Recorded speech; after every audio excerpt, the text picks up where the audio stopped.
Ty jo, to je pěkný barák, ale já jsem se zeptal, jestli tu je pro narmutí vůbec, ale pochybuju teda. Ty vole, tu je nepořádek.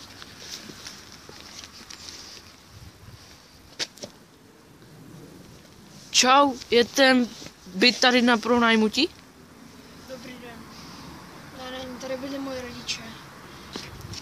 A jako, proč jsi tak smutný? Rodiče se hádají. Víš co, běž teďka tam vedle a já si s ním asi promluvím. Jo. Tak.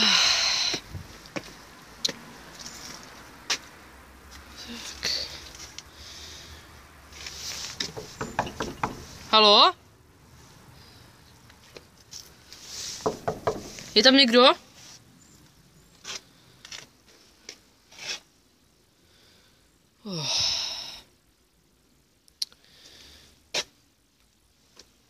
Co to?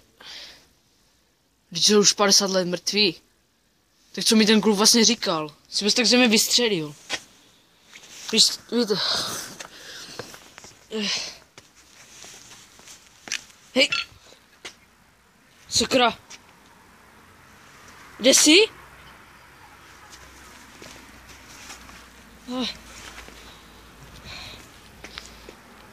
Haló, kde jsi?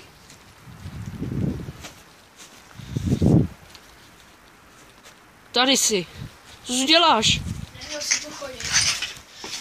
Počkej, ne!